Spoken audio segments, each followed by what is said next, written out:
অনেকে কাচ্চি রান্না সঠিকভাবে এখনো করতে পারেন না। হয়তো লবণ বেশি হয়ে যায় বা লবণ কম হয়ে যায়। অনেকের আবার আলু সিদ্ধ হয় না। অনেকের চাল শক্ত থেকে যায়, বেশি ঝরঝরে হয়ে যায়, আবার অনেক বেশি নরম হয়ে যায়। কারো আবার মাংস সঠিকভাবে কুক হয় না, শক্ত থেকে যায়। তো আজকের রেসিপি যদি ফলো করে বাসায় ট্রাই করেন তাহলে আপনার কাচ্চিটাও হবে একদম পারফেক্ট। ঝটপট রেসিপিটা দেখাচ্ছি। এখানে 1/4 কাপ পেঁয়াজ বেরেস্তা তেলটা দিয়ে দিয়েছি। আর দিয়েছি 2 কেজি গরুর মাংস, একদম বড় সাইজ করে কাটা।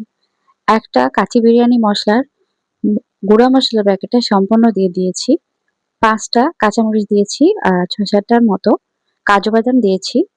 1/3 কাপ দিয়েছি পেঁয়াজ বেরেস্তা। স্বাদ মতো লবণ দিয়েছি। এখানে লবণটা টেস্ট করতে পারবেন, কোনো সমস্যা নেই। আমি পরে বলছি। এখানে আরো 1/4 কাপ তেল দিয়েছি। আর দিচ্ছি ৩ চা চামচ লাল মরিচের গুঁড়া। ঝালটা আপনাদের পছন্দ অনুযায়ী দিবেন। এখন সমস্ত মসলাগুলো এই বিফের সাথে ভালো করে মিশিয়ে নিচ্ছি। এখন আমি একটু পানি দিয়ে দেব হাতটা ধুয়ে। এখানে আমি ১ কাপ পানি দিয়েছি। গোটা মসলার যে প্যাকেটটা আছে কাচ্চি বিরিয়ানি মসলার, সেই গোটা প্যাকেটের অর্ধেকটা দিয়ে দিচ্ছি। অল্প শুধু তেজপাতা আর এলাচ আর কিছু দারচিনি দিয়েছি। আর ২-৩ টার মতো কাবাব চিনি কালোগুলা। এটা আমি ঢাকা দিয়ে কিছুক্ষণ কুক করে নিয়েছি। আর দেখেন এটা কিন্তু এখন বলক ওঠা শুরু হয়েছে আর ঝোল বের হচ্ছে। আমি এখন একটু নেড়েচেড়ে দেব। নেড়েচেড়ে এটা একদম মিডিয়াম টু লো হিটে রেখে ঢেকে কুক করব। আর যে ছিদ্রটা আছে এটাও বন্ধ করে দেব যাতে মাংসগুলো প্রপার ভাবে সিদ্ধ হয়ে যায়। আর এখানে আমি ৫০০ গ্রাম পোলাওয়ের চাল বা চিনি গুঁড়া চাল যেটাকে বলে সেটা নিয়েছি। এখন আস্ত প্যাকেটে যে বাকি মসলাগুলো আছে, আস্ত মসলাগুলো সবগুলো দিয়ে দিয়েছি। কিছু ৪ টার মতো কাঁচামরিচ দিয়েছি। এরপর একটু লেবুর রস দিয়েছি ২ চা চামচের মতো। আর এখানে ১.৫ চা চামচ দিয়েছি রসুন বাটা, আর ১ চা চামচ আদা বাটা, ১ টেবিল চামচ দিয়েছি পেঁয়াজ বাটা এবং ২ টেবিল চামচ দিয়েছি লবণ, ১ টেবিল চামচ রান্নার সয়াবিন তেল। সবকিছু দিয়ে ভালো করে মিশিয়ে নিচ্ছি। চুলার জালটা ধরিয়ে দিয়েছি হাই হিটে। চালগুলো আমি 80% কুক করে নেব। আমার এখানে ৩ লিটার পানির মধ্যে আমি ৫০০ গ্রাম চাল সিদ্ধ করছি। আর এদিক থেকে মাংসের থেকে কিন্তু অনেকটাই ঝোল বের হয়েছে। দেখতেই পাচ্ছেন। এই মুহূর্তে আমি এখানে 1/3 কাপ টক দই দিয়ে দিয়েছি। টক দইয়ের সাথে আমি একটু পানি মিশিয়েছি। এরপর ভালো করে বিট করে এটা এখানে দিয়ে দিয়েছি।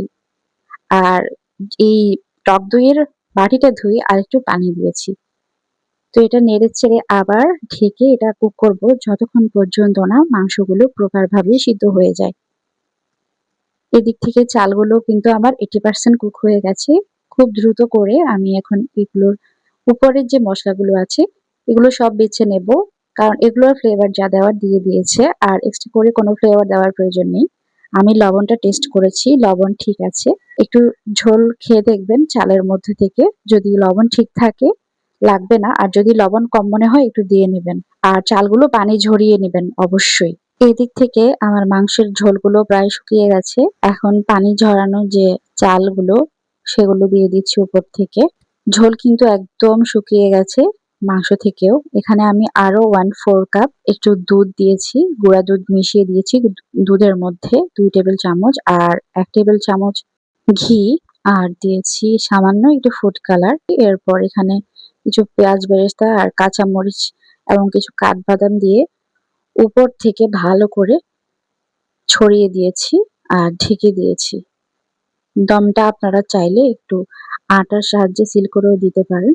তবে আমি এভাবেই মুখটা বন্ধ করে দিয়ে রাখবো। কারণ আমার মাংসগুলো আগে থেকেই সিদ্ধ হওয়া। আমি একটা মাংস কিন্তু উঠিয়ে আগেই চেক করেছি।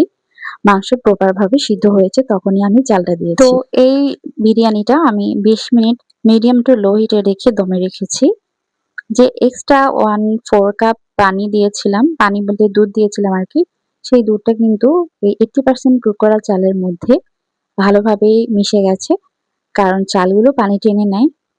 আর খুব সুন্দর ঝরঝরে কিন্তু একটা রাইস হয়েছে। আর মাংস তো আগেই কুক করা ছিল। খুবই মজার এবং লোভনীয়। খেতে ভীষণ মজা। আপনারা এভাবে ট্রাই করে দেখবেন। খুবই ভালো লাগবে। চালের দ্বিগুণ যদি মাংস দেওয়া যায়, দ্বিগুণ বা ২.৫ গুণ যদি মাংস দেওয়া যায় তাহলে কাচ্চিটা অনেক বেশি মজার হয়। এভাবে একবার ট্রাই করবেন। যাদের কাচ্চি ভালো তৈরি করার পরও কোনোভাবেই স্বাদ পাচ্ছেন না, তারা এভাবে ট্রাই করলে আশা করছি আপনারা ১০০ তে ১০০ পাবেন। তো আজকের মতো আল্লাহ হাফেজ। আসসালামু আলাইকুম।